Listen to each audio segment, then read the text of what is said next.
Welcome to UTV. గత 10 సంవత్సరాలుగా ఎంతో మంది విద్యార్థులను తీర్చిదిద్దుతూ వారికి చక్కటి భవిష్యత్తు కోసం పునాదిలాగా నిలుస్తున్న తెలంగాణ రీజనల్ జీడి గోయింకా యూనివర్సిటీ అడ్మిషన్ డైరెక్టర్ గారు మనతో ఉన్నారు. వారి పేరు మారంపూడి చందు గారు. వారితో మాట్లాడి ఈరోజు మరిన్ని విషయాలు మనం తెలుసుకుందాం. హాయ్ చందు గారు. హాయ్ అండి. అసలు జీడి గోయింకా యూనివర్సిటీ అనేది ఎక్కడుందండి? జీడి గోయింకా యూనివర్సిటీ అనేది మేడం మనకి ఢిల్లీ ఎన్సీఆర్ రీజన్లో గుర్గావ్లో ఉందండి. మనకి మీకు ఐడియా ఉండొచ్చు, గుర్గావ్ అనేది మనకి ఇండియాలో ఉన్న ఐటీ కంపెనీస్లో 60% ఐటీ కంపెనీసు అండ్ మన దగ్గర ఉన్న ప్రతి ఐటీ కంపెనీకి దాదాపుగా మెయిన్ బ్రాంచ్ అనేది ఐటీ కంపెనీకి సంబంధించిన మెయిన్ బ్రాంచ్ అనేది గుర్గావ్లోనే ఉంటుందండి. సో ఈ గుర్గావ్ సిటీలో వచ్చేసి మన సోలాన్ అనే ఏరియాలో మన జీడి గోయింకా యూనివర్సిటీ అనేది ఉంది మేడం. జీడి గోయింకాలో అసలు ఆపర్చునిటీస్ ఎలా ఉంటాయండి?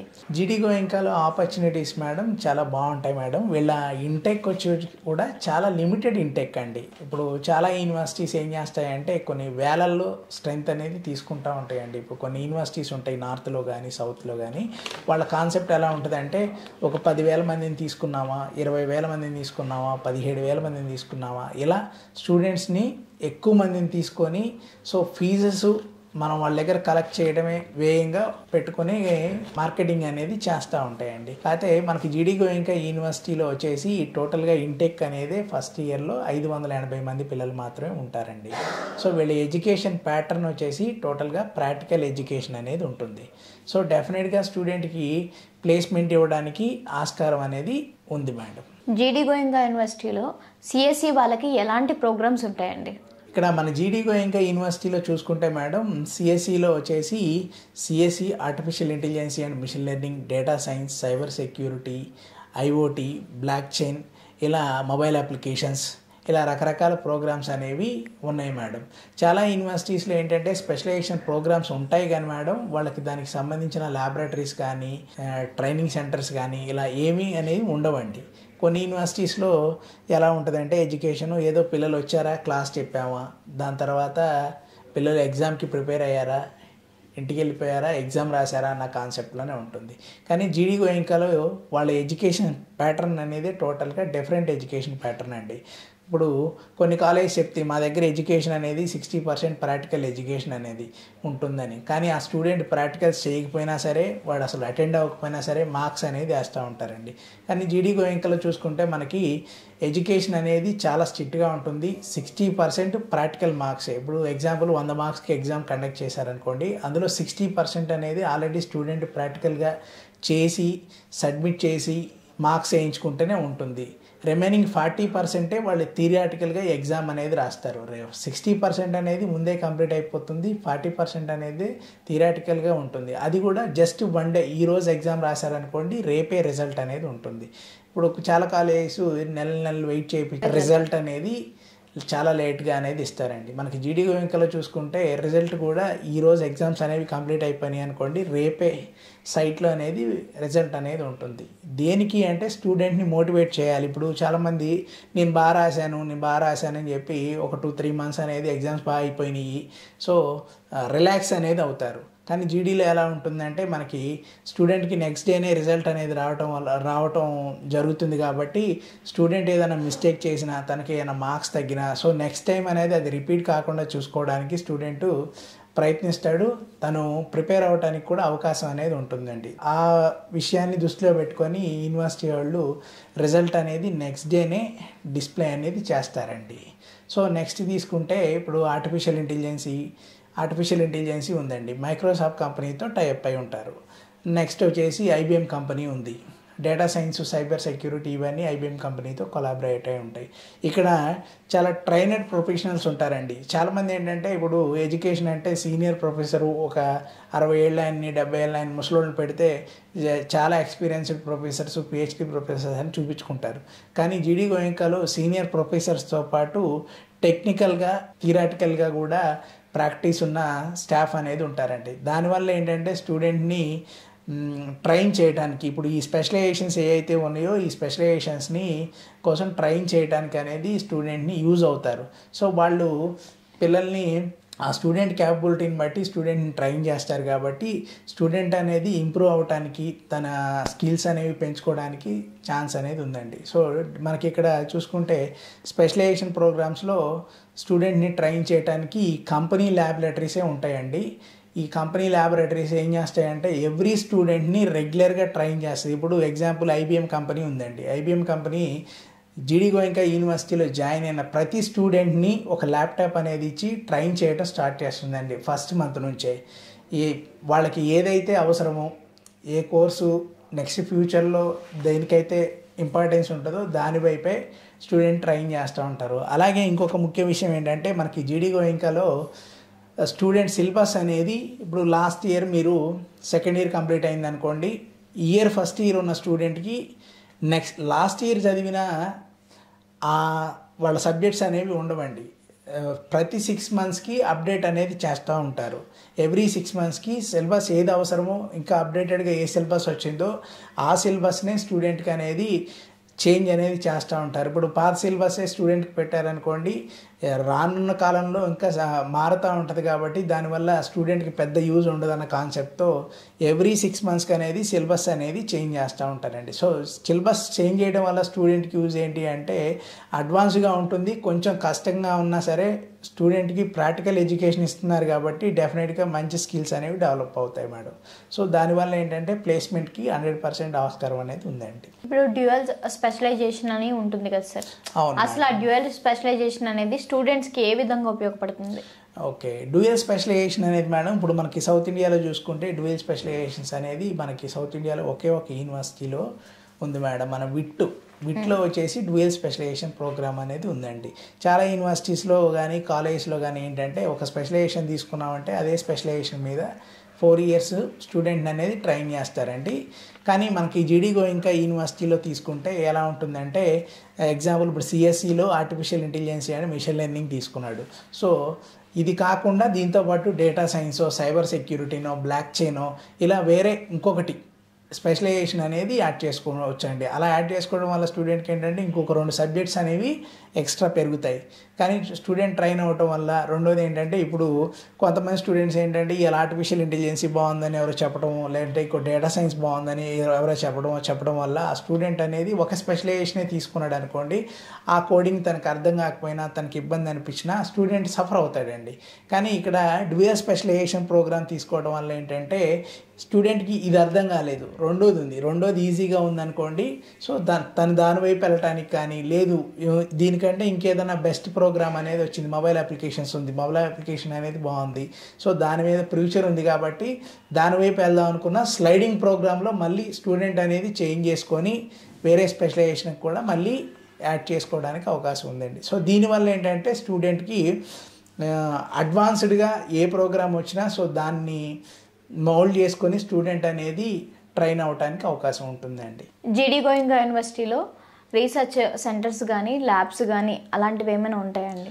జీడీ గోయంకాలో యూనివర్సిటీలో దాదాపు 40% వచ్చేసి ఈ ల్యాబొరేటరీసు, ఇంక్యుబేషన్ సెంటర్సు, ట్రైనింగ్ సెంటర్సే ఉంటాయి మేడం. ఎందుకంటే వీళ్ళ ఎడ్యుకేషన్ అనేది మీకు ఇందాక కూడా చెప్పాను నేను, ఎడ్యుకేషన్ అనేది టోటల్గా ప్రాక్టికల్ ఎడ్యుకేషన్. ఇప్పుడు ఒక క్లాస్ ఉందనుకోండి, ఆ క్లాస్కి సంబంధించి ఒక స్మార్ట్ క్లాస్ ఉంటుంది, దాంట్లో ఒక 1 hour 40 minutes ఎక్స్ప్లెయిన్ చేశారనుకోండి, స్టూడెంట్ వెళ్ళి కంపల్సరీ ఈరోజు ఏం చదివాడో దాన్ని ఆ స్టూడెంట్ అనేది డెఫినెట్గా వెళ్ళి ల్యాబ్కి వెళ్ళాల్సి ఉంటుంది, తను ప్రిపేర్ అవ్వాల్సి అనేది ఉంటుందండి. ఎందుకంటే వీళ్ళ దగ్గర తీసుకుంటే మీకు 60% అనేది ప్రాక్టికల్ మార్క్సే, 40% థియరీ. ఈ క్లాస్లో ఏది చెప్పారో అది థియరీ కింద తీసుకున్నారనుకోండి, రిమైనింగ్ వాళ్ళు ఏం చేశారన్నది అది ప్రాక్టికల్ మార్క్స్ కిందకి వస్తుందండి. సో డెఫినెట్గా యూనివర్సిటీలో ప్రాక్టికల్ ఎడ్యుకేషన్ అనేది చాలా బాగుంటుందండి. అలాగే లిమిటెడ్ స్ట్రెంత్ ఎందుకు తీసుకుంటారంటే ప్రాక్టికల్ ఎడ్యుకేషన్ ఇవ్వాలంటే డెఫినెట్గా లిమిటెడ్ స్ట్రెంత్ ఉంటేనే అది సాధ్యపడుతుందండి. లిమిటెడ్ స్ట్రెంత్ లేదు, వేల మంది ఉన్నారనుకోండి, 1000 మంది 5000 మంది 10,000 మంది స్టూడెంట్స్ అనేవి ఉన్నారనుకోండి, స్టూడెంట్కి అనేది ప్రాక్టికల్ ఎడ్యుకేషన్ ఇవ్వలేరండి. సో దానివల్ల ఏంటంటే స్కిల్ అనేది డెవలప్ కాదు ప్రాక్టికల్ ఎడ్యుకేషన్ లేకపోతే. స్టూడెంట్స్కి టీచింగ్ మెథడ్ అనేది ఎలా ఉంటుందండి? టోటల్గా ఇక్కడ టీచింగ్ మెథడ్ చూసుకుంటే మేడం మీకు ప్రాక్టికల్ ఎడ్యుకేషన్ మీకు చెప్పాను కదా మేడం, అలాగే ఒక స్మార్ట్ క్లాస్ ఉంటుంది, స్మార్ట్ క్లాస్లో టీచర్ ట్రైన్ చేస్తారు, తర్వాత స్టూడెంట్ని తీసుకెళ్ళి ప్రాక్టికల్ అనేది రన్ అవుతుంది మేడం. జీడీ గోయింకాలో ఐబిఎం అలాగే ఇంకేమైనా కంపెనీస్ ఉంటే ఆ కంపెనీస్ టైప్ అయ్యాయి అని మీరు ముందే చెప్పారు కదా, అలాంటి కంపెనీస్ స్టూడెంట్స్కి ఏ విధంగా ట్రైన్ చేస్తారు? ఓకే, ఇప్పుడు ఐబిఎం కంపెనీ కొలాబరేట్ అయి ఉంది మేడం జీడీ గోయంకా యూనివర్సిటీతో. మెయిన్గా వచ్చేసి ఐబిఎం కంపెనీ అనేది కొలాబరేట్ అయి ఉంది. ఈ ఐబిఎం కంపెనీ వచ్చేసి వాళ్ళ స్టాఫ్ని కొంతమందిని యూనివర్సిటీలో వాళ్ళ స్టాఫ్ని పెట్టి స్టూడెంట్కి అనేది ట్రైన్ చేస్తారండి. సో దానివల్ల ఏంటంటే స్టూడెంట్కి మంచి స్కిల్స్ అనేవి వస్తాయి. ఇప్పుడు ఎగ్జాంపుల్ తీసుకుంటే స్టూడెంట్కి ఐబిఎం కంపెనీ ఒక ల్యాప్టాప్ అనేది ఇస్తుంది. ఇచ్చి వాళ్ళకి ఏం సిలబస్ అవసరమో, అప్డేటెడ్ సిలబస్ ఏముందో వాళ్ళ సిలబస్ అనేది చేంజ్ చేసుకుంటూ వాళ్ళ సబ్జెక్ట్లో సిలబస్ అనేది చేంజ్ చేసుకుంటూ వెళ్తుంది. సో వాళ్ళకి ఏవైతే రిక్వైర్మెంట్స్ ఉన్నాయో ఆ సిలబస్నే యూనివర్సిటీ కూడా చేంజ్ చేయడం అనేది జరుగుతుందండి. దానివల్ల ఏంటంటే స్టూడెంట్కి ఫైనల్ ఇయర్కి వచ్చేసరికి డెఫినెట్గా ప్లేస్మెంట్కి ఛాన్సెస్ అనేవి ఉంటాయి. ఎందుకంటే అప్డేటెడ్గా ఉన్నారు కాబట్టి. ఇప్పుడు రెగ్యులర్గా ఒక కాలేజీలో చదువుతున్నారు, ఆ కాలేజీలో పాత సిలబస్ ఏది ఉందో అదే ప్రిపేర్ అవుతూ వెళ్ళారనుకోండి, వాళ్ళు ఫైనల్ ఇయర్కి వచ్చేసరికి చాలా అప్డేట్ అవుతుంది, ఈ 4 ఇయర్స్లో అప్డేట్ అవుతుంది కాబట్టి సో వాళ్ళకి ప్లేస్మెంట్కి కానీ లేకుంటే వాళ్ళు ట్రైన్ అవడానికి కానీ ఛాన్సెస్ అనేవి చాలా తక్కువ ఉంటాయండి. ఇప్పుడున్న పరిస్థితులు ఏంటంటే ఎవ్రీ స్టూడెంట్ మంచి కాలేజ్లో జాయిన్ అయ్యి ఎడ్యుకేషన్ బాగుండి మంచి కమ్యూనికేషన్ స్కిల్స్ ఉండి లాంగ్వేజ్ ఇంప్రూవ్ అయ్యి ఇవన్నీ చూసుకొని స్టూడెంట్కి సబ్జెక్ట్ ఉందనుకోండి, డెఫినెట్గా 4th ఇయర్లో మంచి ప్లేస్మెంట్తో బయటకు వస్తారండి. ఇన్ కేస్ ఇప్పుడు మంచి కంపెనీస్తో టైఅప్ అయ్యి లేదు ప్రాబ్లమాటిక్గా ఉందనుకోండి, ఇప్పుడున్న కాంపిటీషన్లో స్టూడెంట్కి బీటెక్లో కంప్లీట్ అయ్యి బయటకు వచ్చిన తర్వాత జాబ్ దొరకడం అనేది చాలా కష్టం అండి. అలాగే జీడీ గోయంకా యూనివర్సిటీలో 11 సర్టిఫికేషన్స్ అనేవి ఉన్నాయండి. ఇప్పుడు ఐబిఎం, టీసీఎస్, మైక్రోసాఫ్ట్ ఇలా 11 కంపెనీస్తో యూనివర్సిటీ అనేది టైఅప్ అయి ఉందండి. నెంబర్ ఆఫ్ కంపెనీస్తో ప్లేస్మెంట్స్ కోసం అనేది టైఅప్ అయి ఉంది. 11 కంపెనీస్తో వచ్చేసి సర్టిఫికేషన్స్ అంటే ట్రైనింగ్ అనమాట. ఇప్పుడు టీసీఎస్ కంపెనీ ఉంది, టీసీఎస్ కంపెనీకి సంబంధించి ఒక ట్రైనర్ ఉంటారు, వాళ్ళని ట్రైన్ చేస్తారు. ట్రైన్ అయిన తర్వాత స్టూడెంట్ తను ట్రైన్ అయ్యారని ఒక సర్టిఫికేట్ అనేది ఇస్తారు. ఇలా ఒక 11 కంపెనీస్తో యూనివర్సిటీ టైఅప్ అయి ఉంది. ఈ సర్టిఫికేషన్స్ అనేవి స్టూడెంట్ రేపు ఏ కంపెనీ ఇంటర్వ్యూకి వెళ్ళినా సరే ఈ సర్టిఫికేషన్స్ అనేవి యూజ్ అవుతాయండి. ఎందుకంటే ఈ స్టూడెంట్ ఆ కంపెనీ ట్రైన్ చేసింది కాబట్టి తను ఈజీగా ఏ వర్క్ ఇచ్చినా ఏ కోడింగ్ ఇచ్చినా చేయగలుగుతాడు అనే ఒక కాన్సెప్ట్లో ఉంటుంది కాబట్టి ఆ స్టూడెంట్కి 100% ఈ సర్టిఫికేషన్స్ అనేవి యూజ్ అవుతాయి మేడం. చాలా పెద్ద యూనివర్సిటీస్లో కూడా మన సౌత్ ఇండియాలో కానీ నార్త్ ఇండియాలో కానీ ఒక 2-3 సర్టిఫికేషన్స్ అనేది ఇస్తారు మేడం. కానీ జీడీ గోయంకాలో వచ్చేసి 11 సర్టిఫికేషన్స్ ఉండటం మాత్రం చాలా మంచి విషయం అండి. ఫారెన్ ఎక్స్చేంజ్ ప్రోగ్రామ్ అంటే ఏంటండి? అసలు ఆ ఫారెన్ ఎక్స్చేంజ్ ప్రోగ్రామ్ అనేది జీడీ గోయంకా స్టూడెంట్స్కి ఎలా ఉపయోగపడుతుంది? మంచి ప్రశ్న అడిగారు మేడం. ఇప్పుడు మనకి చాలామంది బీటెక్ కంప్లీట్ అయిన తర్వాత యుఎస్కో, యూకేకో, కెనడాకో వెళ్ళిపోయి సెటిల్ అవుదాము, ఇండియాలో ఉండొద్దు అనే కాన్సెప్ట్ పిల్లలే ఎక్కువ అయిపోయారండి. ఎందుకంటే ఇండియాలో ఉండటానికి అది ఎందుకో తెలియదు కానీ ఇండియాలో ఉండటం కంటే అబ్రాడ్ వెళ్ళడానికే పిల్లలు ఎక్కువ ఇష్టపడుతున్నారు. సో ఈ కాన్సెప్ట్లో చాలామంది పిల్లలు బీటెక్ కంప్లీట్ అవుతుంది, బీటెక్ ఎక్కడో చోట చదువుదాము, దాని తర్వాత యుఎస్కో, యూకేకో, కెనడాకో వెళ్ళి సెటిల్ అవుదాం అనే ఇదిలో ఉంటారు మేడం. కానీ ఇప్పుడున్న పరిస్థితులు ఏంటంటే మేడం, యుఎస్, యూకే, కెనడాల్లో కూడా స్టూడెంట్ దగ్గర స్కిల్ లేదనుకోండి మేడం, అక్కడికి వెళ్ళినా సరే జాబ్ అనేది దొరకట్లేదండి.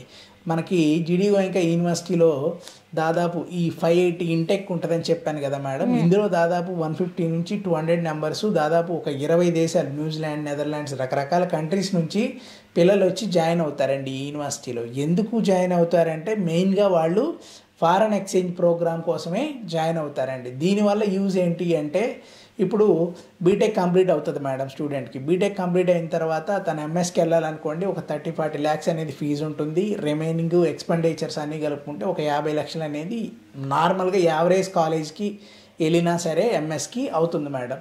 ఈ 50 లక్షలు ఇన్వెస్ట్ చేసే బదులు దానికంటే కూడా మళ్ళీ 50 లక్షలు కట్టడానికి రెడీ అయినా సరే సింపుల్గా తనకి వీసా వస్తుందా అంటే వీసా రిజెక్షన్స్ అనేవి చాలా ఎక్కువ ఉన్నాయి కాబట్టి వీసా అనేది వచ్చే 100% వస్తుందా అనే నమ్మకం లేదండి. సో దానికంటే కూడా ఇప్పుడు మన జీడీ గోయంకా యూనివర్సిటీలో ఫారెన్ ఎక్స్చేంజ్ ప్రోగ్రామ్ వల్ల ఇప్పుడు ఫైనల్ ఇయర్లో స్టూడెంట్ ఏదైనా యుఎస్ కానీ యూకే కానీ కెనడా కానీ ఇలా వెళ్దాం అనుకున్నప్పుడు ప్రతి కంట్రీ నుంచి ఒక 20 నుంచి 30 యూనివర్సిటీస్తో మన జీడీ గోయింకా యూనివర్సిటీ అనేది టైఅప్ అయి ఉందండి. సో స్టూడెంట్ ఫైనల్ ఇయర్లో వెళ్దాము అనుకుంటే 60% బీటెక్ పాస్ అయ్యి పర్సంటేజ్ ఉంటే ఆ స్టూడెంట్ వీసా ప్రాసెస్ చేసి స్టూడెంట్ని అనేది ఏ కంట్రీకి వెళ్దాం అని అనుకుంటే ఆ కంట్రీకి అనేది స్టూడెంట్ని అడ్మిషన్ అనేది మూవ్ అవుతుందండి. సో దీనివల్ల స్టూడెంట్కి యూజ్ ఏంటి అంటే ఇప్పుడు మనం ఎంఎస్కి వెళ్ళాము, ఎంఎస్కి వెళ్తే 2 year ఎడ్యుకేషన్కి టోటల్గా 5 years వచ్చేసి వీసా వస్తుంది. అలాగే మనకి జీడీ గోయింకాలో ఈ ఫారెన్ ఎక్స్చేంజ్ ప్రోగ్రాంలో కూడా 4 years వీసా అనేది ఉంటుందండి. 1 year వచ్చేసి ఎడ్యుకేషన్ ఉంటుంది, అక్కడ ప్రాక్టికల్ నాలెడ్జ్ కోసం ప్రాక్టికల్ ఎడ్యుకేషన్ అనేది బాగుంటుంది. కాబట్టి ఇప్పుడు యూఎస్ తీసుకున్నారనుకోండి, ఎడ్యుకేషన్ అనేది చాలా అడ్వాన్స్డ్గా ఉంటుంది. సో అక్కడ బీటెక్లో ఫైనల్ ఇయర్లో ప్రాజెక్ట్ చేయడానికి వెళ్ళిన స్టూడెంట్కి ఏంటంటే చాలా స్ట్రిక్ట్గా కూడా ఉంటుందండి వాళ్ళ దగ్గర ఎడ్యుకేషన్ ప్యాటర్న్ అనేది.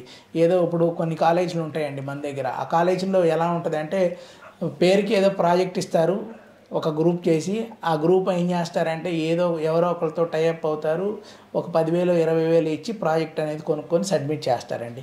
కానీ మనకి యుఎస్లో కానీ ఇలా బాగా అప్డేటెడ్ ఉన్న యూనివర్సిటీల్లో కానీ ఆ గ్రూప్ ఎవరైతే ఉన్నారో రోజు అబ్జర్వర్ ఉంటారండి, అబ్జర్వేషన్ అనేది ఉంటుంది. డెఫినెట్గా స్టూడెంట్ అనేది తను ఓన్గా చేసి ప్రాజెక్ట్ అనేది సబ్మిట్ చేయాలండి. స్టూడెంట్ అనేది ఓన్గా చేసి ప్రాజెక్ట్ అనేది సబ్మిట్ చేయలేదనుకోండి, స్టూడెంట్ అనేది ఫెయిల్ అవుతాడండి. సో ఇక్కడ మనకి యూఎస్లో చూసుకుంటే ఎడ్యుకేషన్ అనేది చాలా అప్డేటెడ్గా ఉండటం వల్ల వాళ్ళ దగ్గర ప్రాజెక్ట్ కూడా చాలా స్ట్రిక్ట్గానే కండక్ట్ చేస్తారండి ప్రోగ్రామ్ అనేది. సో దానివల్ల అక్కడ పిల్లలు ఎడ్యుకేషన్లో చాలా ముందున్నారండి.